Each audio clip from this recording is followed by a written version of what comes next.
What is going on, guys? Jason Burke here, Styles Clash for Life, coming at you on YouTube, and today I am wrestling with myself.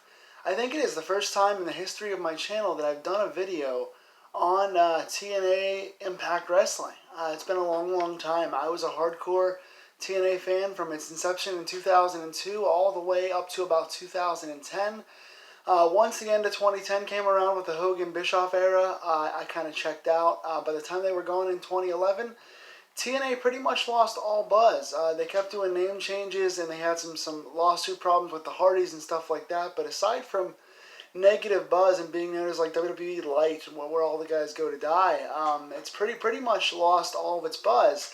And I haven't really kept up with Impact from 2011 through 2020. But now, for the last couple of years, since the Scott D'Amore and Cyrus Don Callis regime came in, it's been considered a pretty good product, and I've caught little segments and matches here and there, and they've been in the news quite a bit lately. They were involved with the whole speaking out movement. They recently just fired Dave Christ, Joey Ryan, Michael Elgin, as well as Tessa Blanchard for some bullying things. She was their world champion. So it's Slammiversary coming up this next pay-per-view in July. They're pretty much starting over. They've got a lot of buzz. Now, based on the commercials they laid out there for all the recent WWE releases that got released during the pandemic, they've been teasing at least one former Impact World Champion would come back to the company. There's been rumors that Joey Styles might be coming in to commentate. Cyrus has been talking to somebody from ECW who he didn't know was available. That could be Joey Styles. There's been rumors that EC3 is coming in. They played his music lately on Impact. There was the recent announcement as of yesterday that Anderson and Gallows have officially signed with Impact. Deonna Purrazzo recently came in to sign with Impact. So overall, they're getting a lot of name talent to come in and sign there, because right now there's only 3 companies that are producing new current wrestling products: WWE, AEW, and Impact. Every other company is shut down due to the coronavirus and just showing a bunch of old reruns. Impact is one of the 3 companies that is still actively hiring people and still doing brand new first-run TV. So Access, while being a much better TV deal than their last 3 have been, it's still not a great TV deal, but it is something. I mean, they are on TV. They do have a long-time lineage of 18 years, and they brought in some good talent recently, and they've got buzz going now. With all these recently released names out there, there are rumors they're going to be signing a bunch of guys for Slammiversary, because when they were released from WWE, they have a 90-day no-compete clause, and that no-compete clause is running out, I think, like the same weekend as Slammiversary. So with that being said, I wanted to bring you guys my first ever Impact video and tell you guys who I would sign and kind of what moves I would make to improve Impact Wrestling and get the buzz continued and get some new viewers back to Impact for the first time in almost a decade. I've got a bunch of moves here that I would make for the company that I think would help them, including some talent pushing, some signings, stuff like that. Number 1, at Slammiversary, have Anderson and Gallows attack the North. Obviously, they are signed now. The news came out. They'll be working Impact and New Japan, which is great for them. Good deal. Big get for Impact. Huge number 1 tag team for them. They've got an okay tag division. The 2 good teams that stand out in the Impact tag division are the North, who are the champions, and the Rascals. They've also got a decent tag team in Reno Scum. So you've got 2 really good teams and one solid team. I think adding a number 1 team, Anderson and Gallows, there would be great. Anderson and Gallows against the long-reigning North champions would be awesome. So that will be a good feud to start things off. Also at Slammiversary, in your big main event world title angle, since you've fired Tessa and fired Michael Elgin, now you've only got 3 of your 5 people. They were going to do a 5-way world title match at Slammiversary with Trey Miguel, Ace Austin, and Eddie Edwards. Now they're down to just those 3 guys. So I would still make it a 5-way. I would start off by saying 2 big names have signed contracts for later tonight. Start Slammiversary off with the announcer saying two other guys have filled those spots. We're still going to do a 5-way. We don't know who they are. It's going to be a mystery. Tune into tonight's main event to get a bunch of people, wanting to tune in by the show. Then, when the main event starts, have Rusev be one of the 5. Rusev comes out, and then Ace Austin comes out, Eddie Edwards comes out, Trey Miguel comes out. Now you've got 4. The 5th person doesn't come out yet. So the match happens with just 4. The announcers can say, no, we know there's a 5th person. Somebody else signed a contract. I guess they aren't here yet. We have no idea where they are. So you're building intrigue. Rusev winds up dominating the match. They can trade a bunch of stuff back and forth, but Rusev winds up basically beating up the other guys and is about to win the world title when EC3 comes down, kind of steals the victory from Rusev. He can still be a face, but he comes down, to the big, I guess, live wrestler audience pop, whatever. Comes down, wins the world title. So now Rusev is dominated. He almost gets the win, but EC3 comes out, wins your world title.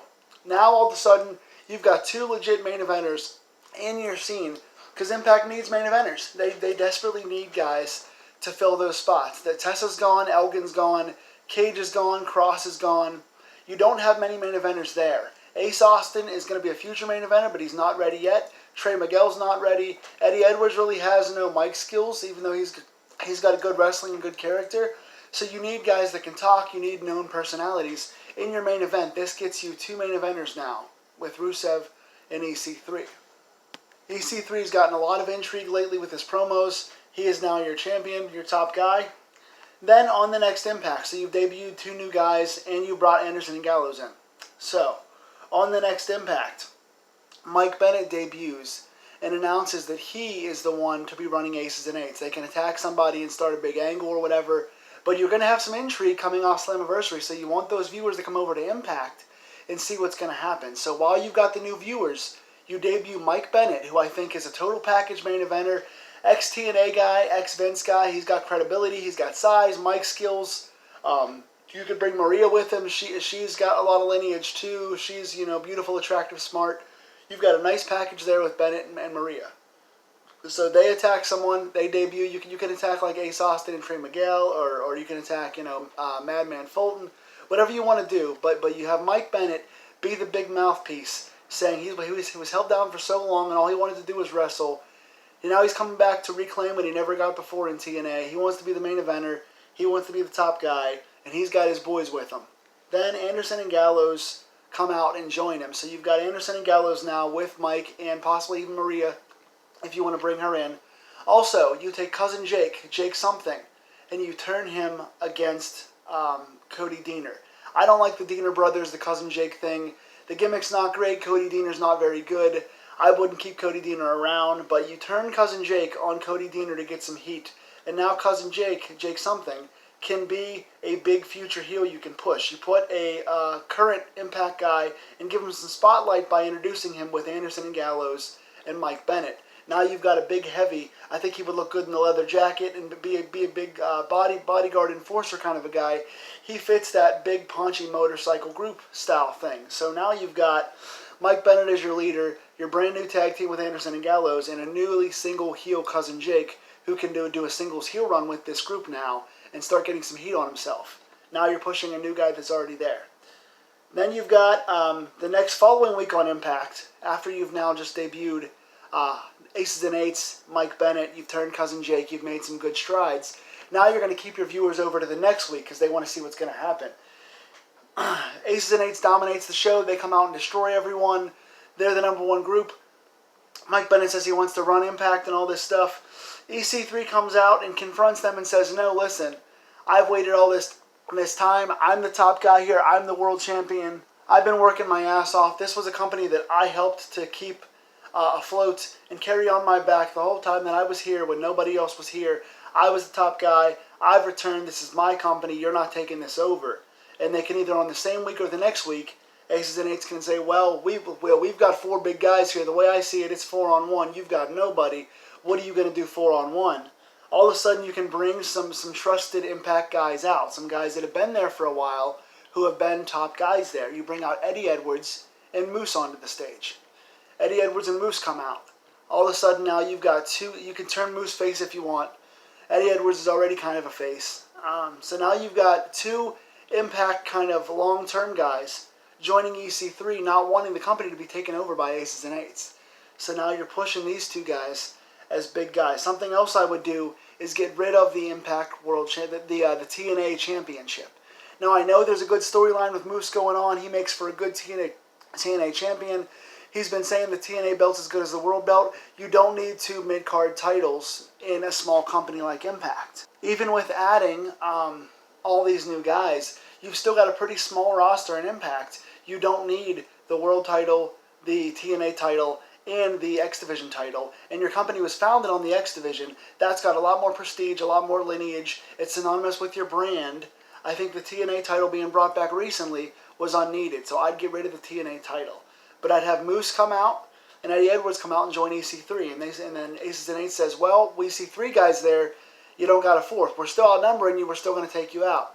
And then who comes out to save Impact?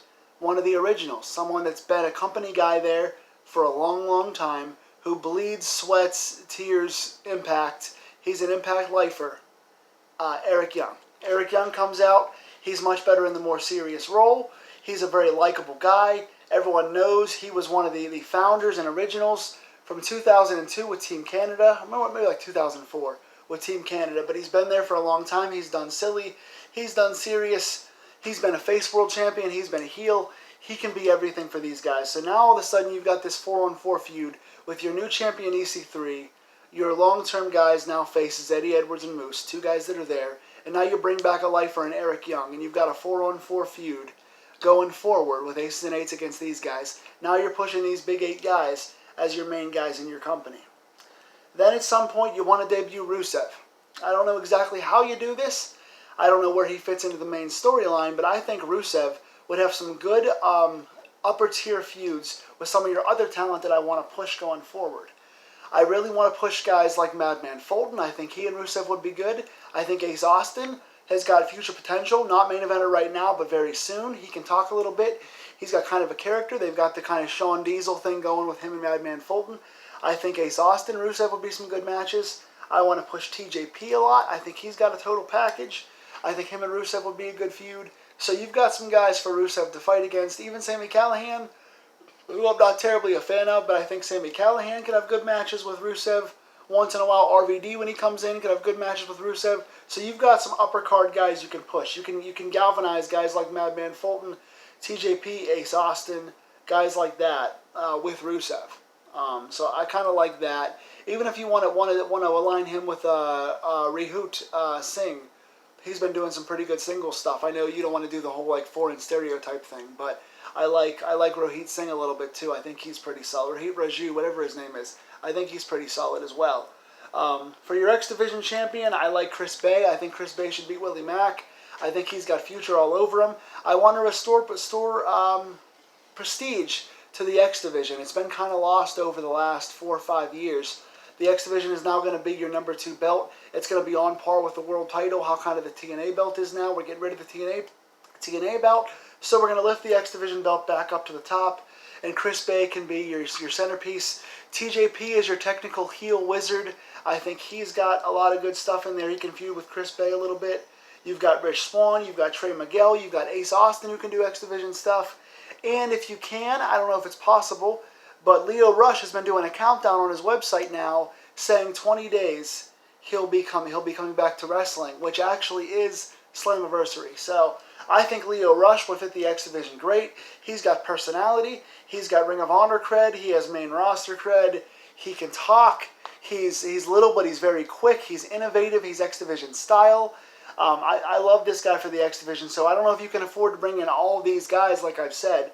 I don't know if you can afford EC3, Mike Bennett, Maria, Anderson, Gallows, Rusev, Eric Young, and Leo Rush. But if you can afford all those guys, Leo Rush is a perfect cornerstone to your X Division. So all of a sudden now, if you've got Chris Bay, Leo Rush, Ace Austin, Trey Miguel, TJP, Rich Swann, Willie Mack, you've got a very nice differentiation of solid X Division guys to make that your number 2 title going forward.